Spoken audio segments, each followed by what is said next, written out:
I figured we would sort of start and just kind of give the students and everybody a little bit about your background and sort of what your pathway has been so far in the entertainment industry. Absolutely. Well, because this is a queer-oriented chat in a way, I want to be really transparent about my journey. A lot of my entertainment interests and experience came from this background of having, a queer origin. So I started a long, long time ago in different elements, but my dad worked in theater and in the entertainment industry for a lot of my life. And so that became a huge influence. And when I was younger, I tried to do like acting classes at CLO and all of this stuff, but I think there's just like some uncomfortability about what my position was. And, in certain dance classes, you had to wear tutus and all of this, the leotards and, things just didn't feel super great, super cozy. And I started to get uncomfortable with my identity as like a teenager or like a preteen. And so I kind of let that go. I did theater again my junior and senior year of high school, and I loved it so much. I ended up going to Robert Morris for a year and a half. And during that time, I found out about Steeltown and I started participating in their program for a little bit until I came across my first production assistant job. And I worked out in Newcastle for a couple months doing like day play work on I think it was a feature length film called Yins. And that was a ton of fun. I was dating my girlfriend at the time, and I was, in a Christian organization at Robert Morris and struggling with my identity there a little bit and kind of coming to terms with what my comfort level was as far as like the way that I dressed, the way that I presented myself, the people that I was dating. And I bought my first chest binder, and so thus became, the part of actively suppressing my respiratory system and started working, these really long days and, wanting to be more comfortable with my chest. So I was wearing a binder for, 12 to 16-hour days because we all know how long they can be. And, in the church and between my partner and I at the time, I started sharing that I was experiencing some gender dysphoria, and it wasn't received very well, and I didn't really have the confidence to seek help about that. So I just kind of continued on my little journey and started doing more independent projects, more art directing. I was doing scripty work, all kinds of stuff, and really just by word of mouth. Um, and working with the people that I had kind of become acclimated with at Robert Morris and all these other places, ended up coming across a more full-time job as a production assistant type. And I was setting up tripods and taking down cameras and changing cards, started to do a little bit of audio.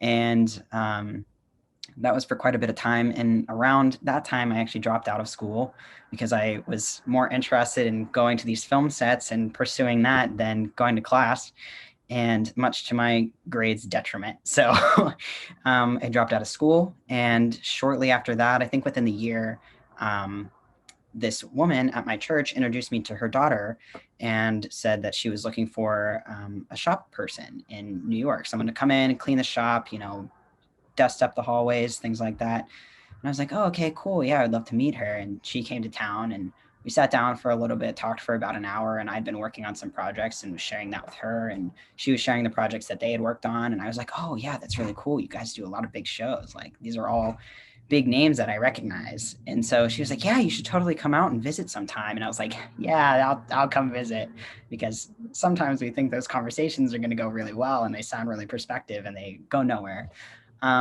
But much to my surprise, she emailed me about 2 hours later and was like, okay, well, these are the dates. I want you to come to town. We're going to drive you in and, you can stay here.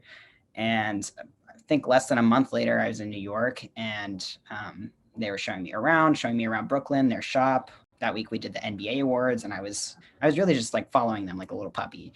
And I had no interest in audio at the time, no interest in technician work. I was like, I'm a creative. I want to be on the creative side. I want to do the artwork and, I want to be the talent and all of this stuff. And so at the end of the week, after following them around like a little puppy, they offered me a job. And I was shook beyond belief. I was like, you've got to be freaking kidding me. And I had to think about it, but I was like, well, this is wild, and I don't think I'm going to get an opportunity like this again. So a few days later, came home to Pittsburgh. I agreed, started packing up all my stuff, moved less than a month later, and was in New York managing a shop for about 3 years. And so there I learned how to do networking. A lot of the systems we used were wireless So if you've ever seen bands use in-ears, they listen to their music and then they play it back, and they have wireless microphones for a lot of their equipment. They have wired microphones. All of that stuff needs to get run to the stage and needs to get run back to the audio mixer and run back to the house, and that's how they mix all of that stuff. In bigger shows like the Tony Awards, they have communication devices. So if you see people wearing headsets, they're probably talking to 50 other people at least, depending on what show you're on. So we would program all of that stuff, and we'd have to run the cables and we'd have to run the antennas. And there's a lot that goes into those processes that, we don't always see, because we think there's the core group. There's of course the cameras, and there's the directors, and there's the lighting people. But then there's this whole tree of people and this whole rooted tree of systems that go together that need to make a show work. And so that's where I really learned about niche departments in the industry. And so, of course, in Brooklyn, it's a little more diverse, I think, than I had experienced. It's my dog getting really excited. It's a little more diverse populace-wise than Pittsburgh. And while I was there, I started seeing a therapist, and at some point in that time was recommended to me a transmasculine and gender nonconforming support group. And I started attending that for a little bit of time. And there were several people there I had met who were in their 50s and 60s and had struggled with their gender identities their whole lives, and had families and children, and had just never accepted that, or had never, decided to take hormone therapy. And that was a huge deciding factor for me in making the choice to start my hormone replacement therapy and pursue top surgery, which I had wanted for so long. And so shortly after that, I started testosterone, and a year after starting testosterone, I got top surgery. It's actually I'm just out of 1 year post-op on February 4th. And so thank you. So this year has been really, well, I guess backtracking, I had to leave New York, unfortunately, because of the pandemic. And so I've been home for a few months now.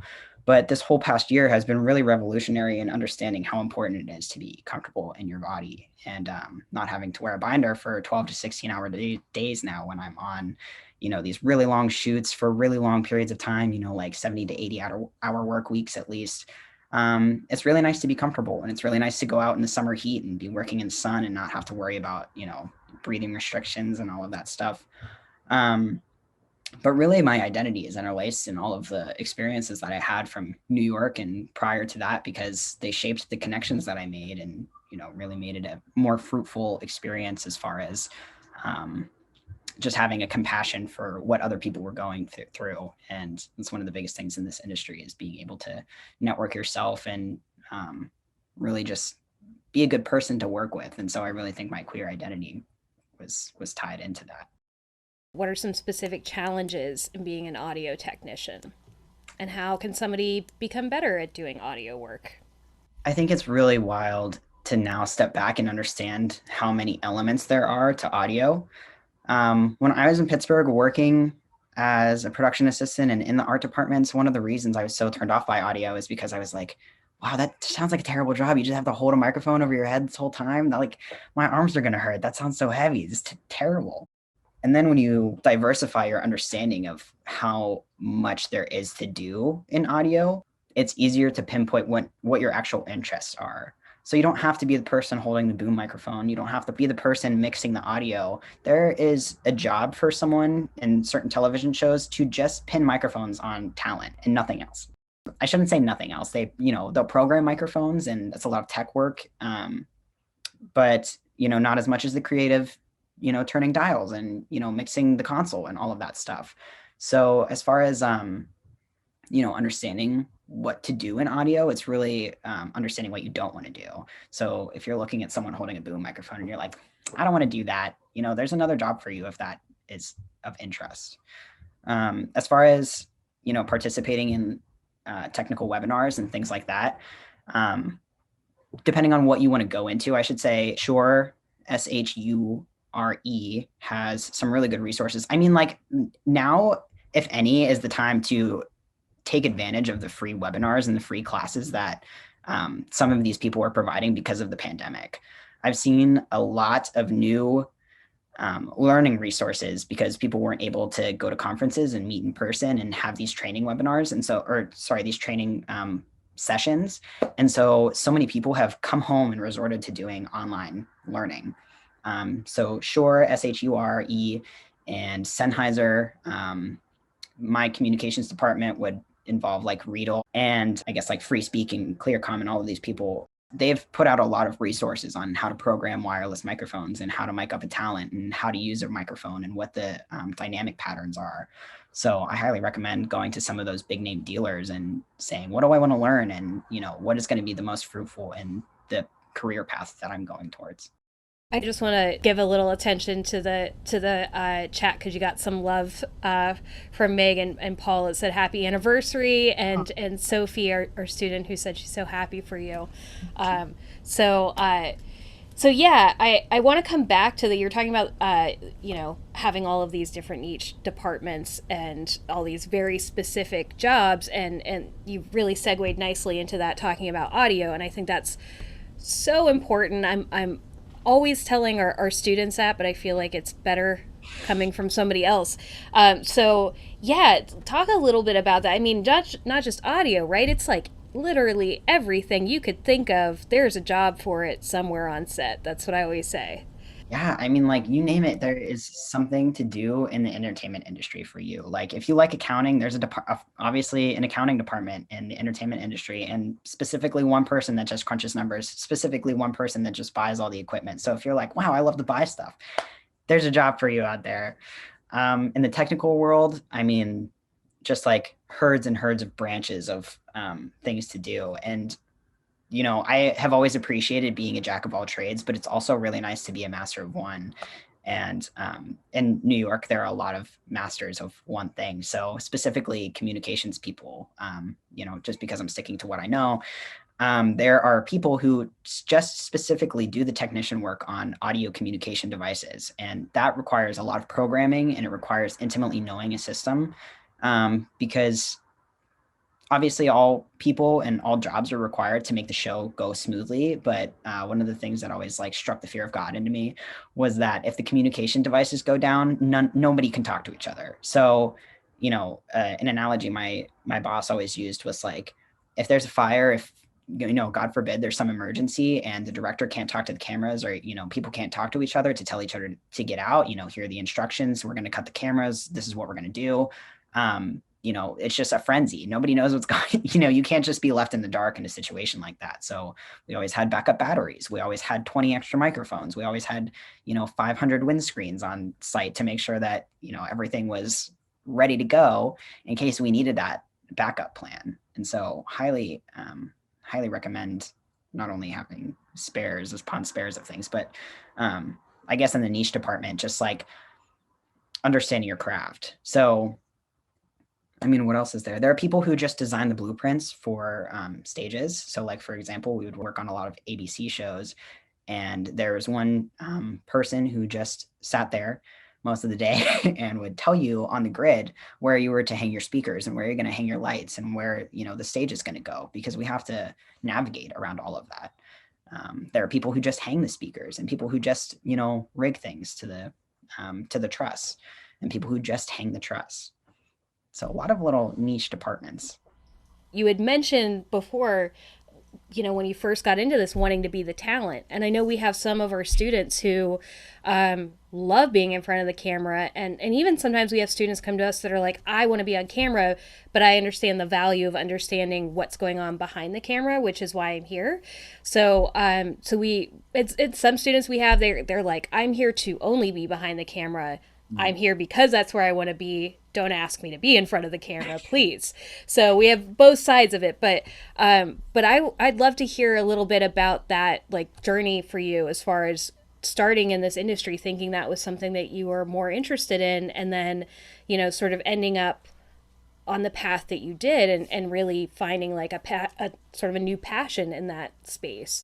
I think that was the most interesting part about my time in New York is, and maybe more specifically my first 6 months, because they hired me on as an intern, and they were like, oh, if everything goes well, we can continue this route. And if not, we'll help you, get somewhere else. Or if there's another direction you want to go, we'd be glad to send you on your way, and it'd be amicable.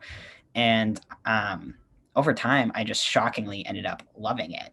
and never thinking that I was a technical person, because of course, again, that was not my interest. I was more interested in the art aspect. And, you know, my family, I have a lot of creative siblings, and my mom is an interior designer. So I kind of came from creative background, and I was like, well, that's what I'm supposed to do. And just falling in love with problem solving and troubleshooting and things like that. I was like, you know what, I could do this, and I could do this for a long time because it's different every time. And that's what I realized that I didn't like about, you know, mundane job, maybe not mundane jobs, but, you know, 9 to 5 jobs. And there's a repetitive nature, I think, even to episodic television, and why I encourage people so fervently, especially in New York, or sorry, especially in Pittsburgh, to explore other mediums, because we have a lot of film work and a lot of episodic work, but we don't have a lot of broadcast television. And so my advice, if you're starting out in Pittsburgh and you're interested in something more like live events and music, start out at, you know, the venues, and start out in sports and things like that, because that will give you kind of a taste of what those productions look like. Even news. I mean, news is wildly different, but it's still like there's the live element to it, and there's that pressure to get a show and get a show done right. And a lot of the jobs kind of coincide with what you would find on a show like Miss America or the Tony Awards or something like that. So I'm sorry, what was what was the question? We were talking about how you had started out wanting to be in front of the camera and interested in being talent, and then sort of segueing into this. So for those students that we have that came to us because that's what they want to do, or they have an interest in that, what was that pivot like for you? Well, clearly I just got lost in it. I just Okay. completely like diverted. And I think that's the way with a lot of, I recognize that about myself. And I think that's a personal thing that you need to evaluate. And really what helped me too in therapy is being like, okay, I don't have a one-track mind. I'm very all over the place, and I could easily switch from different things. I just knew that I wanted to be in the industry. And so when I started falling in love with that area, I became okay with it. But, you know, the reason I stepped back from that too was also because of an element of my gender dysphoria, and because I didn't like the way I was presenting. I didn't always love the way I looked on camera. When I would go do shoots, I would get caked in makeup, and, you know, even as an extra, they would be putting me in tight fitting shirts and tight fitting pants. And it was just so uncomfortable. And I realized that after a while, even though I still continued to do it, I was like, this isn't how I want to present. Like, this is uncomfy for me. And because I wasn't super established, it's not like I can just pick and choose the roles that I want to be in. Which I guess is maybe not true. You know, if you don't want to do something and you're not comfortable with something, you're more than welcome to say no. But I felt like I couldn't turn down certain things because I didn't want to look like a no-show or like a naysayer. But I remember specifically this one time, and I'm only remembering this now because, well, no, that's not true. I talk about it all the time, but I'm saying this now because I'm working with one of the girls who was on this show. But one of the last things I did as a background actor in Pittsburgh was it was either Manhunt or one of those like crime shows. And they put me in a really tight fitting shirt. And normally I would just go with it and I wouldn't say anything, but I wasn't sure how long the day was going to be. And I knew that, you know, I was just coming to grips with how uncomfortable that situation was. And I actually approached someone in costuming, and I was like, and we had worked on a few shows together. So we were like friends at this point, or at least acquaintances. And I was like, hey, Abby, you know what? I'm really uncomfortable with this shirt. Do you mind if, you know, I change it into something different? Or maybe it was Sierra. But a couple of my friends were working there, and I was like, I would really love a different shirt. And so they ended up giving me a larger shirt. It was like a men's fitting, or like a unisex shirt. And I was like, you know what? This feels so much better than just dealing with, you know, the terrible uncomfiness of, you know, sitting in that. And so 2 years afterwards, when I did feel more comfortable, I actually started out and going to do more like modeling situations. I was doing like modeling and kind of events like this where I would sit and do Q&As. And that kind of became my outlet for wanting to be in front of the camera. And it's really interesting now because I don't entirely feel like it's fake. You know, I get to be very genuine, and I get to share my own story. I don't have to memorize any lines. You know, I'm just like shooting off the top of my tongue, you know, which could go horribly wrong at any given time. But there's nothing to memorize. And that, for me has become my outlet. So I think even if you're in the industry and you're not totally happy with where you are right now, if you're in audio and you don't want to be, if you're in a camera department and you're just doing it to get by because you want to, be closer to the action, it's completely fine that you're still doing that and you're, in the environment, but you can find other ways to kind of express that outlet or express that interest in being a talent. And, through that, you meet other people who want to have you in their shows or, want to do a project, or like suddenly a background drops out and now you're, an assistant camera that has to jump in and be on screen for a little bit. So How's being transgender affected, if at all, your callings for jobs? Um, and another question was how it's affected your career in the industry. Do you think you would still face the same obstacles if you were cisgender? I wonder what the intention was, like cisgender female or cisgender male, because there is an incredible implication between those two in the industry. And I know going through as a female or perceived as a woman by other people, what a dramatic difference that makes now, being perceived as male. But as far as changing my interests, or what was the first part of the question? Changing. Yeah, if it's affected, if at all, your callings for jobs, or how has it affected your career in the industry? I think there's this misconception that if you're trans, well, I shouldn't say that. There's an incredible knowing that when you're trans, you are more frequently excluded from the narrative in society and in filmmaking and in the industry in general. And there was a really good documentary that came out this year called Disclosure that had to touch on a lot of ways that trans people are represented in movies and film. And it's really gross to look at because, you're like, wow, this is why people think of me or think of trans people that way, is because we've been misrepresented for so long on television. And so my fortune, and hopefully the fortune of people coming up under us, is knowing that there's more representation and in a better light than what I ever saw growing up. I remember when I was young, Chaz Bono had just come out, and the remarks that people made about him in the media, and that really touched me for a long time. And a big reason that I didn't tell my mom that I was trans for the longest time is a big reason why I thought the society wouldn't accept me as the way I am, because, I knew what they said about Chaz. And a lot of trans women, I remember, I think I was on a mission trip when Caitlyn Jenner had come out, and my friends, of course, did not know that I was trans at the time. I had not disclosed this to anyone. And it was just really gross, seeing seeing on Facebook like what people were saying about her, and in my close circles what people were saying about her, and even to my face what people were saying about her. And I think, one of the biggest parts we do this, and maybe not we, but advocates for trans people in general do this, is because you never know who you're talking to. And so if even in the least bit we can share that, be careful with your words, you don't know if the person you're talking to is cis or trans or not, or either. And it's just be choosy with your language. As far as like how it changed my dynamic of working in the industry, though, it really opened me up to a niche calling for people. Like, there are so many amazing projects I got to do because I was queer that I would never have gotten to do otherwise. A lot of my photo shoots and a lot of my promotional content has come from a queer lens. And I appreciate that so much because it gives me an opportunity to vocalize my experience in the most genuine way possible. And so I think, too, if I were to ever go out for casting calls in the future, I could probably pass as a much younger male than what I actually am.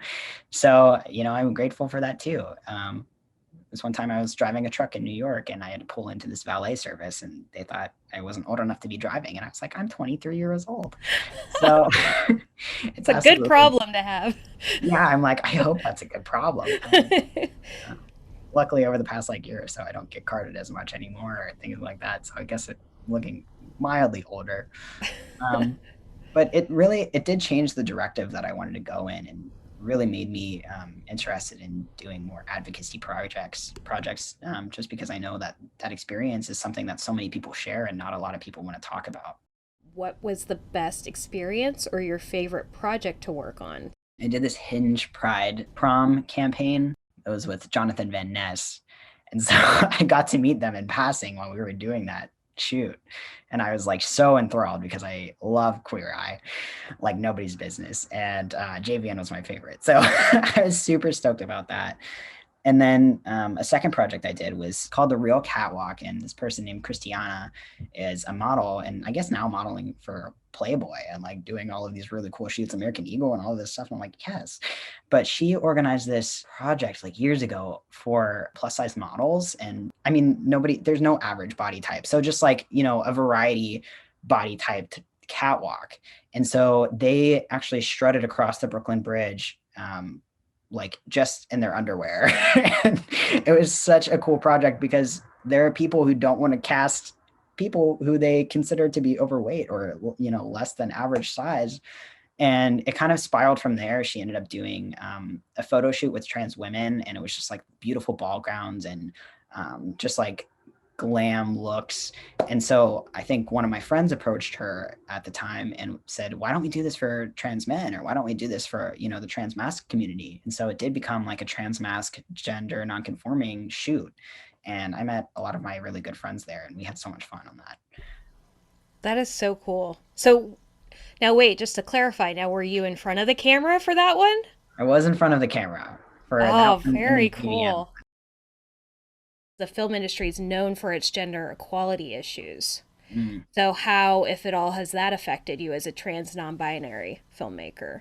So dramatically. I think it's really hard to know the experiences of marginalized genders in this industry and then almost feel like a sense of betrayal that I've passed as someone who gets to reap all of the benefits of that.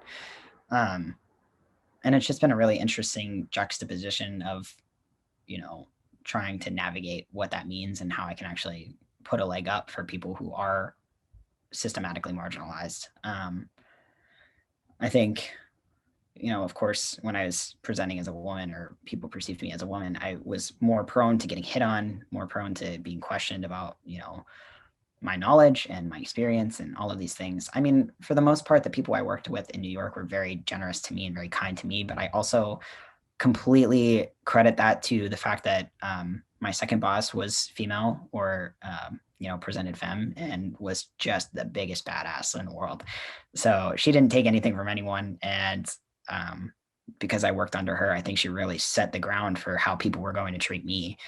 So it was very rare that I got any headbutt about that, and very rare in my personal life that I encountered maybe the amount of rampant sexism that I think a lot of my friends and colleagues experienced, just because I was always more masculine and more queer presenting, which is not an excuse or not, it's not to be like, oh, that gives you a pass.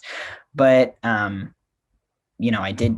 hear a lot of stories and I experienced, bouts of sexism in my life enough to be like, wow, this is gross. And this has no place in the work area, in the workplace, in the studio, and anywhere else. And another thing that really opened up that conversation for me was Sound Girls. And Sound Girls was started by a woman named Carrie Keys and one of her friends. And Carrie Keys is the monitor engineer for Eddie Vedder and Eddie Vedder's band, not Foo Fighters. Pearl Jam. Thank you, Pearl Jam. I was like, my favorite band. Yes, so Eddie's band, Pearl Jam, and she's been working with them for 20 plus years and really set the ground too for just women in the audio industry. And we've had so many great conversations about, what that looks like for people like her and how to combat that for, I guess, people like allies who want to come in and do the work as far as hiring women and how to stand up when you see sexism taking place. And so I really, accredit a lot of my information and, genuine conversations about sexism in the industry to, the conversations that Sound Girls is having right now. What does that look like to be a good ally to you? I think it's really hard to also be a part of a marginalized community and then suddenly feel like, you are taking part in that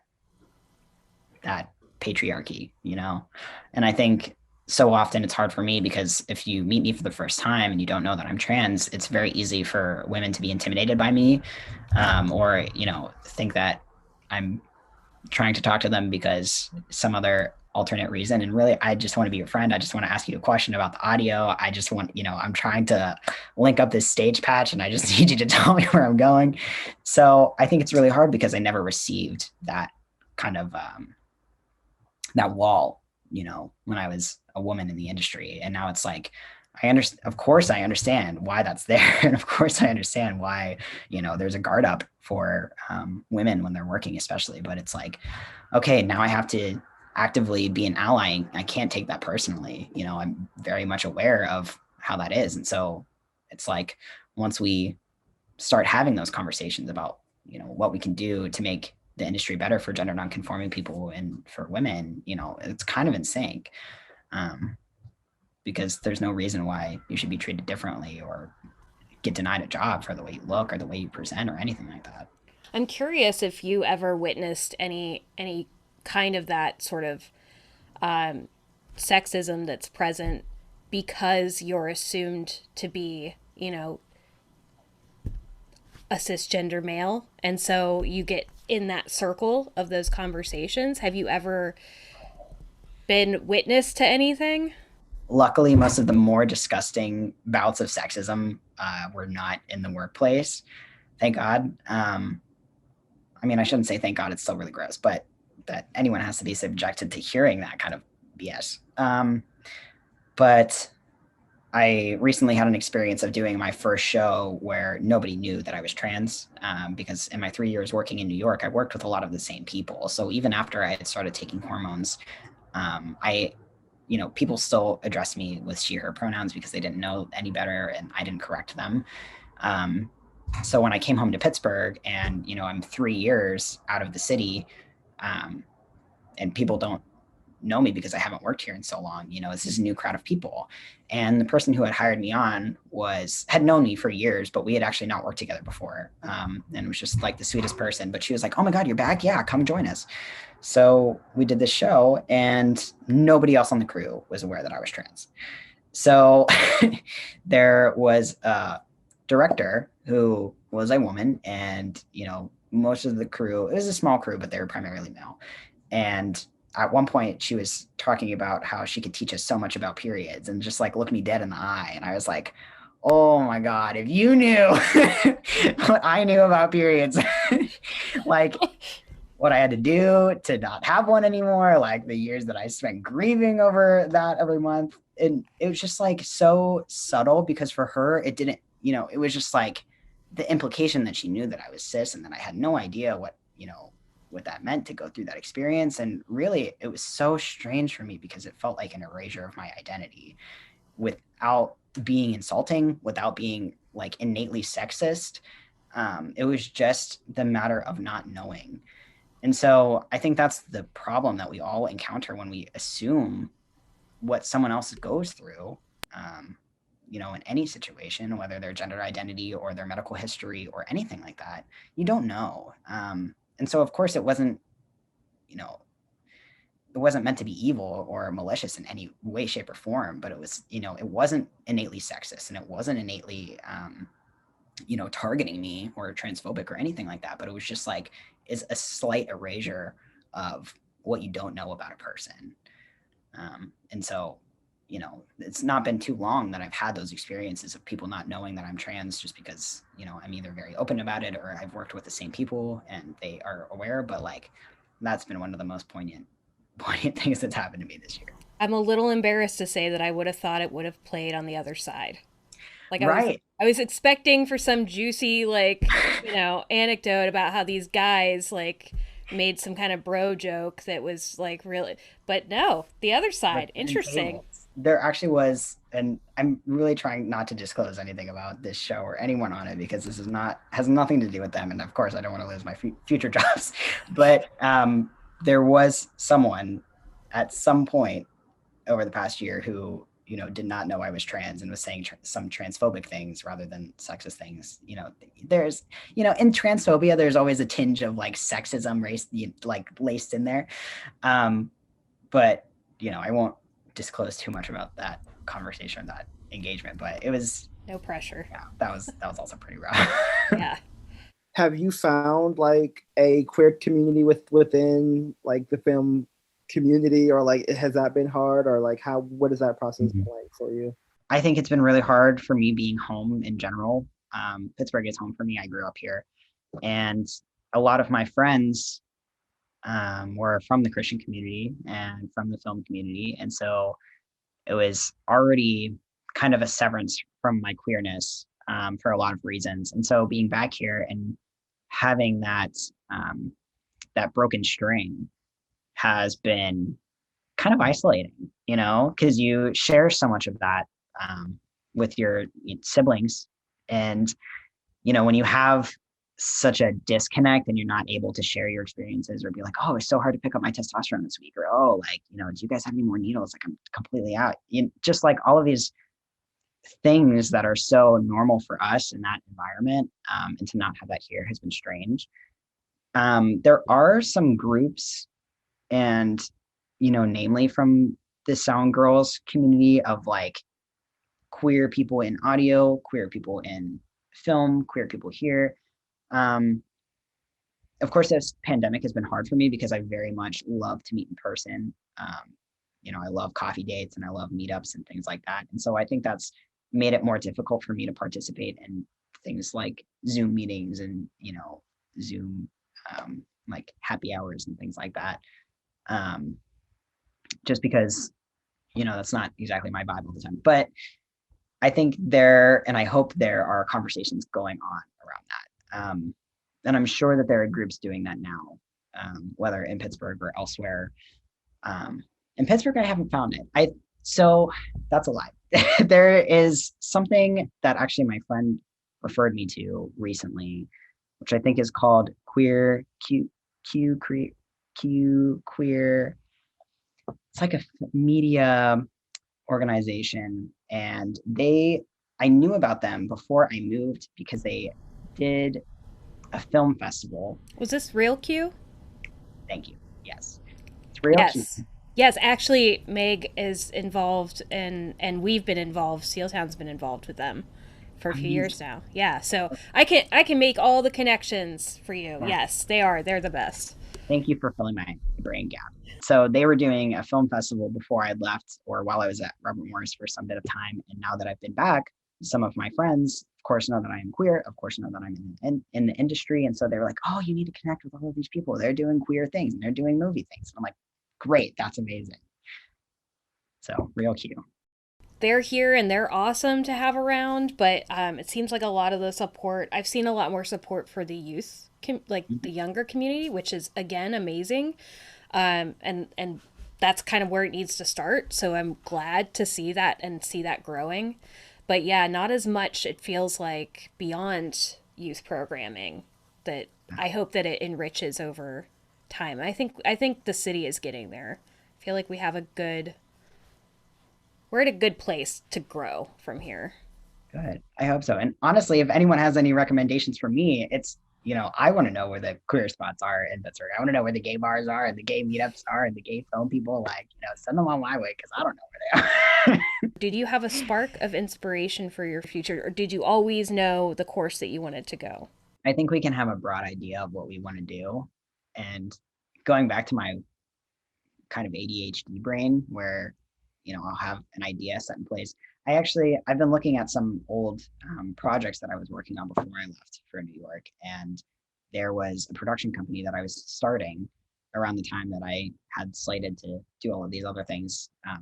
You know, I started going out and doing my own projects. So I would take a DSLR out and I would started buying microphones, and I started buying tripods and all of this stuff. And so I was like, I'm going to have my own production company. I mean, you know, I'm going to do the thing and I'm going to make my own money and I want to be my own boss. And that was really like, that was my directive and I was going for it. And, you know, I'm so grateful for that shift, because I realized so strongly that I do not have the self-project management, you know, kind of idea or the mindset to do a job like that. Like, I recognize where I am in the hierarchy of things, and I am not, I'm not a boss type. I'm not a management type. And I think that was the really great thing about working for a smaller company in Brooklyn, is realizing that my boss ran the company and assumed all of the risk and all of the financial risk. He managed, I helped manage the clients, but they were his clients. So if I screwed up in any way, shape, or form, the real backlash was not on me, it was on him.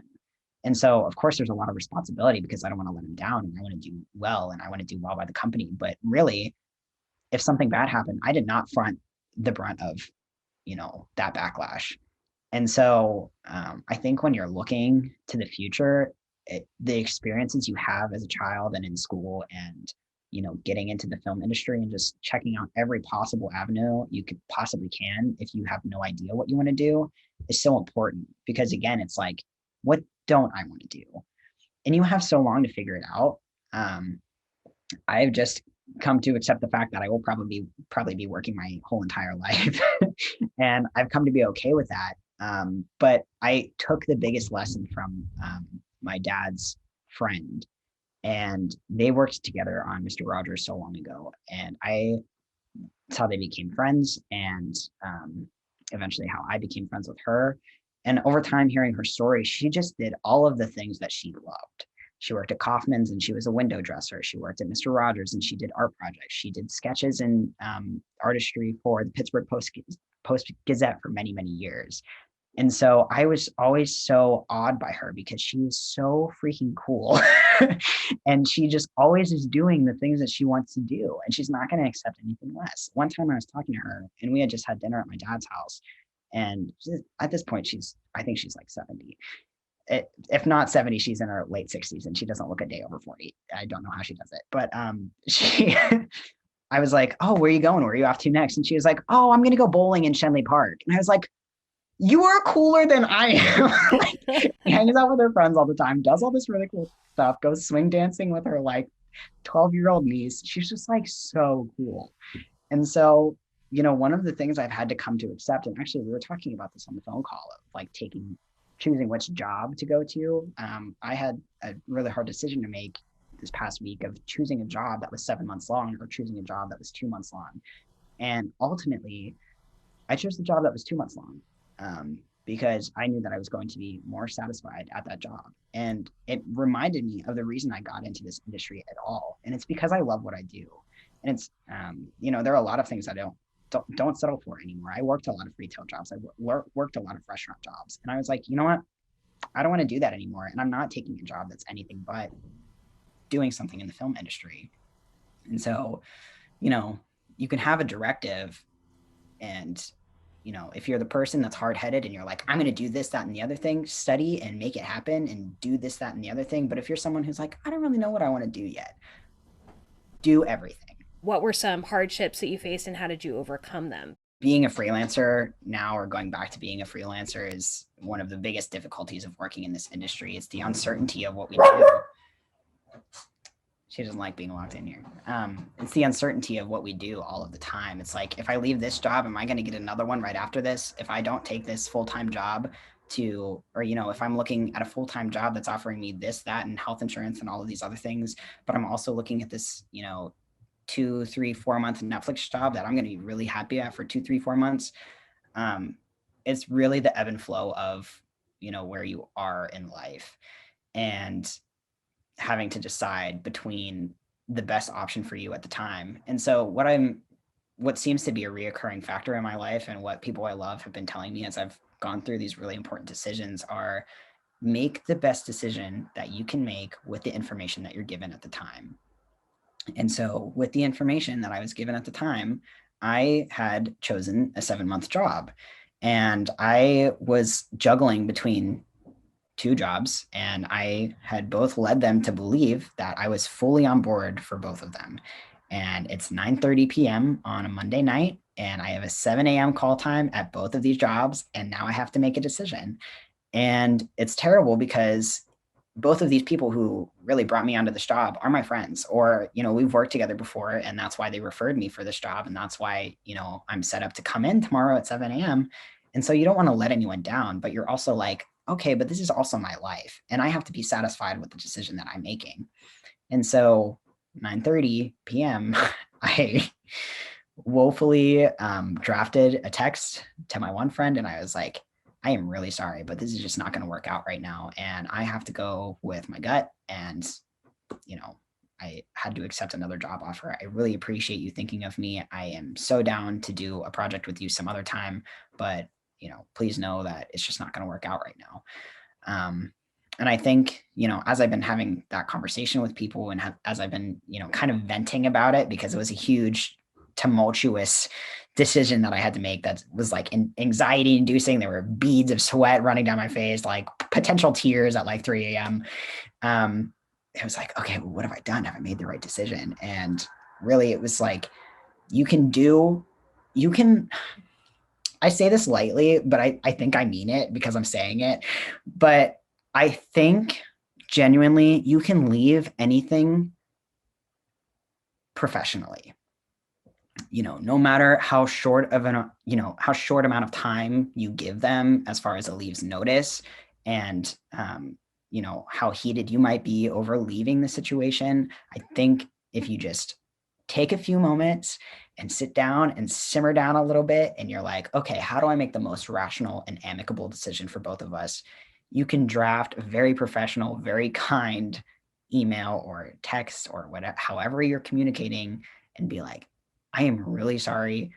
Or maybe don't even apologize, because this is a hard decision that you had to make, and it's, maybe you don't need to apologize, but just saying, you know what, this isn't going to work out right now. And I really, really appreciate you taking out the time to, wrangle up all of these things to make sure that I was cozy in this job and that I was ready to go. But, I'm not going to be able to do it right now. And one of the best things I've found too is trying to recommend someone else to take my place. And hopefully that is why my friends trust me and call me back, because they're like, oh man, I'm really sorry you can't work on this, because I know you're a valuable asset. Thank you so much for setting us up with someone to take your place, because that's a really stressful thing to do to someone else too, is not have them crewed, the week of or what have you. So it's nice to have backups too. I mean, just like call all the people on your phone and be like, oh, you're a PA, you're looking for work, I got a job for you. I had to let this thing go and you're in. And, that's kind of the cyclical rotation of the freelance industry and of how this stuff works. And maybe if it didn't work out for you, it's going to work out for your friend. You're talking about the anxiety and having to make that decision and why you felt, and I don't think that was like, I don't think that you were overreacting or that was an overstatement. Like, that's really, yeah, I mean, there is a ton of anxiety or pressure if you find yourself in that position, if you're lucky, right? If you're lucky enough to get to a point where you're choosing between gigs, first of all, good job, because that's a good place to be. So tell us a little bit about why that can make or break you, how you handle a situation like that. What are the kind of ethical practices that you have to be aware of when you find yourself there? Make or break was a great term for it. It really is like, is this going to make or break my career right now? Is this going to be my big break, or am I letting something go? That's really important. And I think that's where a lot of the anxiety comes from, is like knowing, first of all, that the decisions that I've made in my life in a very unintentional way led me to do some of the biggest and best projects that I've ever worked on. And for example, I was working on an HGTV show, and I was a PA for one day, and the assistant camera didn't show up the next day. And so they were like, you know what, you're in, kid. And so for 3 months, I was an assistant camera, and another job came up. It was actually that Netflix job that was in town. And they were like, hey, we want you to come in and be a production assistant. And I was like, you know what, I'm not going to let these people down. I promised to be with them until the end of November, and I'm going to stick it out. And that was a really hard decision to make, but I ended up I offered to drive the equipment all the way back to California. And so for 2 weeks, my sister and I took a cross-country trip to California, completely paid for, because, I stuck it out with this HGTV job. And that experience to me was way more valuable than 6 months of work, because I'll never get an experience like that again. And, it's really things like that you never know. And you have to completely accept that the choice you make is going to result in, and could either be your big break, or it couldn't be, or it could be a really detrimental 3 months, or you could be stuck with someone, working with someone that you really don't want to work with. And now you're in a huge predicament because you're unhappy at your job for 6 months and you've committed. And, that's one of the biggest things. I have a slight fear of commitment. So I think the 6 to 7 month thing was like, oh, okay, that's kind of intimidating. If I don't like it, I can't just, leave, because now I don't have any job. And I've just, ruined 2 of my connections with my really good friends. So, the anxiety comes from a lot of things. It's from a lot of the unknown. But in this industry, you can't focus on the unknown. You have to, again, take the information that's given to you at the time and use your best judgment, to make the best decision for you. Are there any big differences working for a streaming service like Netflix versus broadcast television? Very different. I was talking to, I guess, the health and safety manager on this show today, and I have gotten so many emails. I was like, I have gotten more emails in 1 week of this episodic Netflix show than I've ever gotten on any show combined in my entire life. Like, it is absolutely ridiculous. And I was like, do you always get so many emails? And he was like, well, I think the new departments now, you just get inundated with emails. And I was like, I don't know, man, like, this is crazy. I was getting like, 5 revisions of the script. I'm like, why do I need the script? I'm in the health and safety department. Like, what is that about? So it's just unreal how many emails I'm getting. So that's one thing. I hope some of y'all are organized and can, delete emails when you don't need them and read them when you don't. Because I'm not one to immediately either read an email or delete it. I have 2,600 emails right now. So that's not changing anytime soon. I've actually worked for Netflix in their broadcast capacity and worked for them in their episodic capacity. This is my first episodic show with them, but we did Jerry Seinfeld show in New York last year at the Beacon, and it was a live recorded show, and that was at a theater. And so we have boxes that we run to different stations, and so each is like a node, which is like a brain of a computer, and that's communicating a lot of the important communications to our home node, and that's how we control the whole system. And so I think on this show there were probably like 4 boxes, and they are mostly run with fiber. And so there's a lot of fiber going underneath, seats of a theater, and, running under boxes and running under, stages, and adjusting seats, and making sure the front of house people have what they need. And working for something in that capacity, it's a little, I don't know. What's the word for it? It's just, the systems are so different. It's like I would never have to do that for an episodic show like this, because we're not stationed necessarily in one place. Like, they have a set right now that is designated as the main character's office. And so we've been working out of that, and probably will work out of that all month. So it's like you have one station and you guys are set up there, you have your cameras, and you're good to go. On something like this Jerry Seinfeld show, we did like 2 or 3 nights of recording, but it was, it's in and out. It's like you run everything with the intention of taking it all out. And it's just so ingrained into the system, because there could be patrons walking over it. There are people sitting on our gear, and people sitting under our, under our gear, over our gear. And really,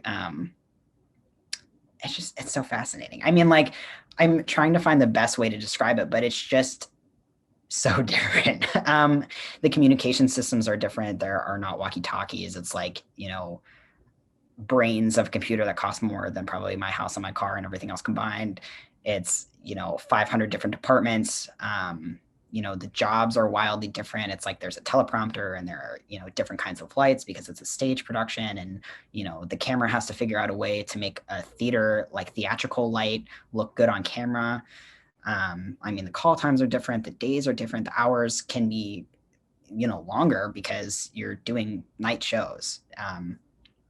And, that kind of varies from thing to thing. Sometimes it could be 12 hours. I think the longest day I ever had was like 32 to 34 hours. And that wasn't necessarily a long day. And that was actually because it was an election.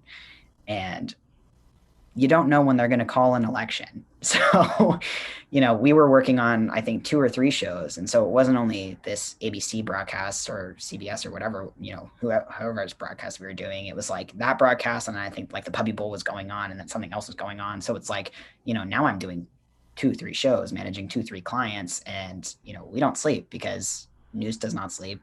Puppy Bowl still got to go on and it's got to go on live. Puppy Bowl, maybe not. News has to go on live. So the Puppy Bowl must go on. Puppy Bowl must go on. Like, this is more important to me than the election, but I will do the election anyway. Yeah, it's just like, it's so variant. I think I am apt to liking the broadcast environment more because I like the quick turnover time. We did a lot of Broadway shows or Broadway commercials at least. And so we would go in the morning of at 8 a.m. and we would get out of there at 10 p.m. And I loved it because you just set it up really quickly. My job in particular, I don't actually need to be working during the show. So I would just sit there and monitor our communication systems and watch a Broadway play, and I get paid to do it. So, there's just like a lot of really cool niche environments. And I think episodic is just a bit slower for me because you're rehearsing the same script. You can, and the same way with talent, like if you're interested in being in front of the camera, that's something to consider too, is you could be an actor for television, but now you're reading the same script and you have to do the take 20 times. And that take could be of like one line, or it could be of one action instead of, a whole scene. And so I think that's part of the thing that you get when you're actually going on set. You're like, oh, this is a more, quick paced thing, or actually television is so slow and it's boring for me. So it's really wild. And Ian said the same thing, which is like broadcast has amazing stretches of downtimes and then insanity for a few hours. And that's exactly what my job was like. It was like, we get in there, we have to set everything up and it's going to take 6 hours and we only have 6 hours to do it. And we have to problem solve all of our things within then and do all of our troubleshooting and blah, blah, blah. But then for 3 hours, we get to sit back and be like, okay, if we did our job right, then we get to watch the show, like pat free. What was your favorite broadcasting moment of all those gigs? One of the favorite shows that we did was Paul McCartney had an album release party at Grand Central. And so there's a whole room of Grand Central Station that they tore down, moved all the benches, moved everything aside, and put a huge stage.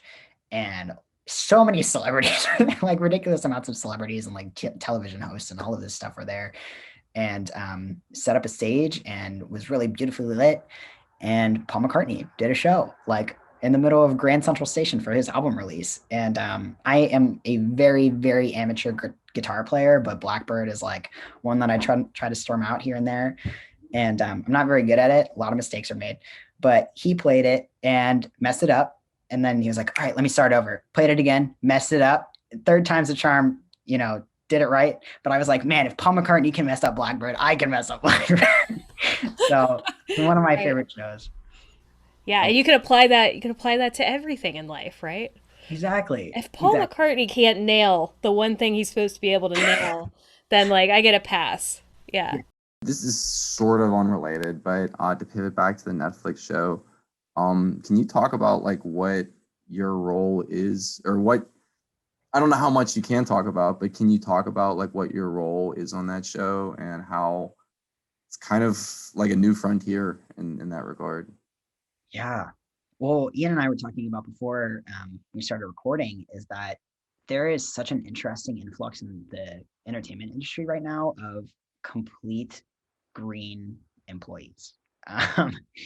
I actually, on one of our Sound Girls meetups, we were talking about the industry and how a lot of people have actually left to pursue other careers because they didn't see it coming back anytime soon, where really this is the best time in the world to get involved, because if you are trained up and if you're interested and you're hungry, when all of this stuff comes back, whether that's in a couple months, whether that's in a couple years, there's going to be a huge need for people because there are going to be so many freaking shows going on and not enough people to do them. And that's what we're experiencing right now, actually, with Netflix and with some of these other jobs in town, is that it's so hard to find production assistants because they're all crewed up under this health and safety department that is brand new. And what that entails is monitoring people to wear their protective equipment. So, my job on this is I make credentials for people and I kind of facilitate the testing with Chelsea Snyder, actually. And she's a big role on the show. She's doing a lot of really hard work. Big fan. 4 or 5 years ago, we met in a Steeltown interview, and she asked me what a DSLR was, or someone was interviewing me and was like, okay, so what's a DSLR? And I had no freaking clue. I was like, is that a light? Like, I don't know. I had no idea. So how I even interned with you guys, I have no clue. But we've been working on that, and I'm working under Chelsea, actually doing a lot of the testing, facilitating, and making sure that some of the crew coming in gets checked in. You know, we know that they're on site. We know that they have their contact tracing badges or contact tracing tags, so that if anyone comes within 6 feet of someone and have been exposed to COVID, we can notify them, and you know, the show can go on safely. And we've quarantined and, you know, exiled everyone that needs to be taken off the show for 2 weeks. So that's an element of it. And, you know, just making sure that everyone gets the proper testing that they need. There are some zones that get more testing and some zones that get less testing, some zones that don't really need to test at all because they're either remote or completely in a green zone. And so a lot of it is just, it's management and contacting and, you know, making sure everyone has the proper information to put on a safe and healthy show. I want to just come back to finish up those questions about how you learned the skills that you needed to do these jobs, aside from like you'd mentioned the mentoring, and what was it that drew you towards that technical side? I will go back to the troubleshooting and the feeling of importance, I think, that comes from doing a job like that, because it's so intimate. Like, you get to know everyone on the set because you have to hand out their communication equipment, and you get to kind of experience every part of it. You know, you have to know who that person is and who they're talking to in order to do your job properly, so that they have the right channels on their, you know, panel. We'll give them a little box and it has 24 channels on it or 32 channels on it. And, you know, you get to know everyone that they need to talk to. And sometimes they just need an isolated channel, so it's just me talking to Ian, or sometimes they need a group channel, so it's me talking to me, Ian, Sydney, and Emily, and because we're all cameras, and it's called a party line. And so, you know, I think the personalization of it really fascinated me, because I still got to hone in on my technical side, and I still got to hone in on the creative side of, like, how am I going to build this system that works properly in the venue that it's designated for? And, you know, I don't know how many of you are interested or have seen touring equipment, but, you know, oftentimes you'll tour with road cases, and oftentimes those road cases have little drill holes in the side. And so a lot of our units are rack mounted, and they get drilled into the rack case or the road case. And so a lot of my job in the shop, especially, was drilling those units into 16 space rack cases, 18 space rack cases. And some of the equipment, Shore especially, has made some really beautiful designs over the past few years. So when you finally drill all of that stuff in there, and it's like all black and matte on the front of this, you know, on the front of the case, and you're looking at it and you're like, wow, that thing looks really sexy. It's like, oh man, I did that. Like, I programmed that, and I made all the wires so clean in the back. And it, you know, because again, the ADD brain or the ADHD brain is like, oh, I want this to be so systematic, and I want it to be rainbow colored, and I want it to be color coordinated. And so when you're like on it like that, you know, that's what makes the job satisfying. And maybe that's a piece of advice I could offer too, is if you don't love your job right now, find the little things that you do enjoy about it, like making the rack look immaculate. And you're like, oh, man, I take a lot of pride in the work that I do. And, you know, that will transfer to the next job, because someone will be like, wow, you know, that person really cared about how it looked to me. And even if they didn't care about how it looked, they cared about how it worked. And I think that's too why my boss in New York got a lot of the jobs that he did. He was so particular about the gear being clean, and all of his gear was, you know, in fantastic condition. And sometimes when you get gear like his on sports shows, it's beat up, you're missing an antenna, you're missing a wire, it doesn't work properly. It's like, he took such good care of his equipment. And, you know, just taking pride in your work is a huge, huge factor. What advice do you have for, you know, high school students who want to have a career in movies? I will share an experience that I wish I would have taken a leap on 5 years ago. I did not want to go to school. I wanted to graduate from high school and immediately move to California. And although I am so, okay, let me preface it with this. My mom had somehow convinced me to go. And, you know, there were other things in my favor that were like, okay, you know what, maybe I should just make this decision. I was also too afraid to take the leap and go out on my own. And so I was like, you know what, I'm just going to stick with the safe bet. I'm going to go to school. And I felt so much resentment for that for a long time. And really, if I had not gone to Robert Morris, I would not have gone to the church that I was attending at the time. I would not have met my friend's mom, and I would not have gotten that job in New York, and I would not have the experiences that I have right now. So very much goes to say, you never know when a decision that you did not want to make is going to come around and lead to your big break. But I also strongly advise my siblings, especially because we, of course, come from some of the same blood, and we are, not traditional schooling type. I would say if you are really concerned about going to school after college,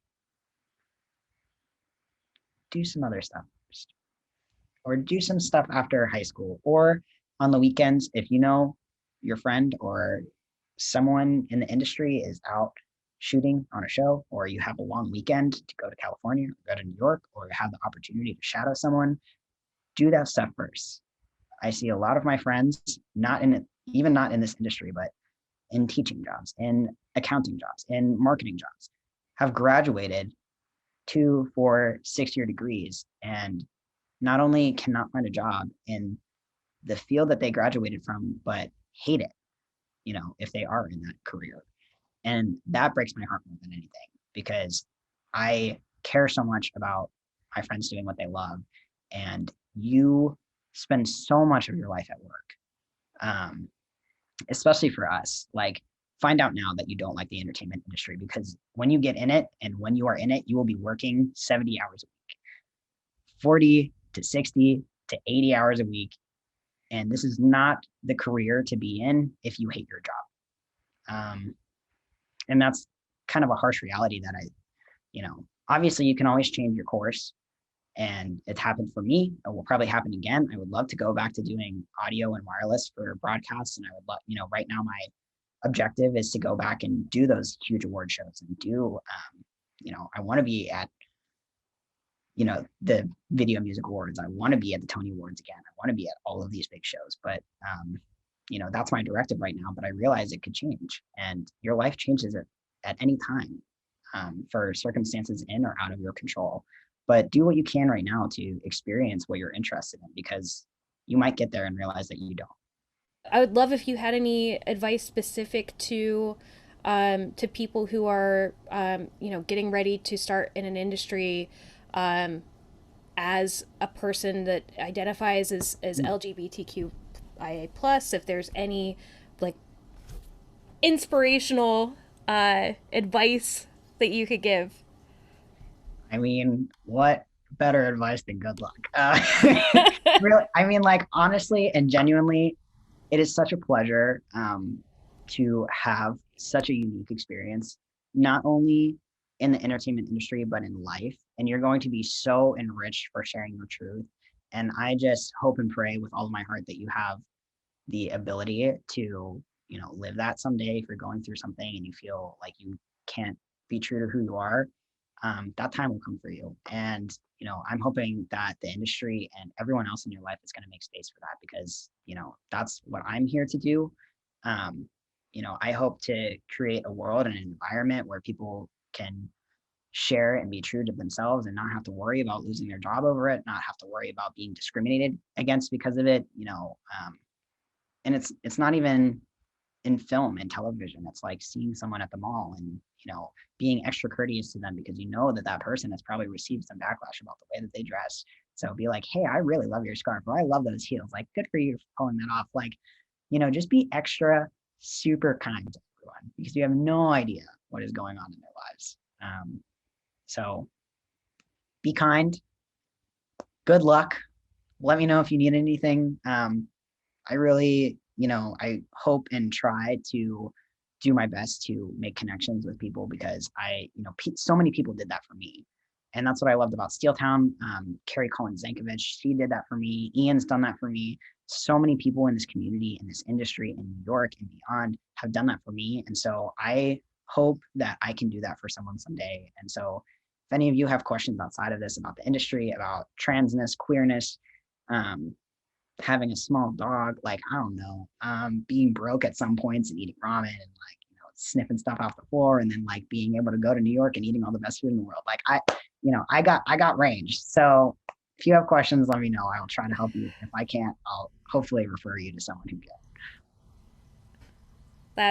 That is amazing. That's great and wonderful advice, and we appreciate you. That's what we're here to do. Offer that support to everyone, you know, that comes through our program, that's part of our community, and it's just really it feels really good to hear it reciprocated by people like you. So And I appreciate it. I mean, like, honestly, I would not be here without that footing from Steeltown. And, you know, even now I'm so appreciative for you guys to let me come in and talk today. yeah, well, it's definitely been our pleasure. We're really lucky to have you, and I feel very grateful that all of our students have gotten to hear all of this awesome advice from you. So I think it's amazing. All right, thanks. Take care. You too. Thanks, everyone. Thanks. Bye.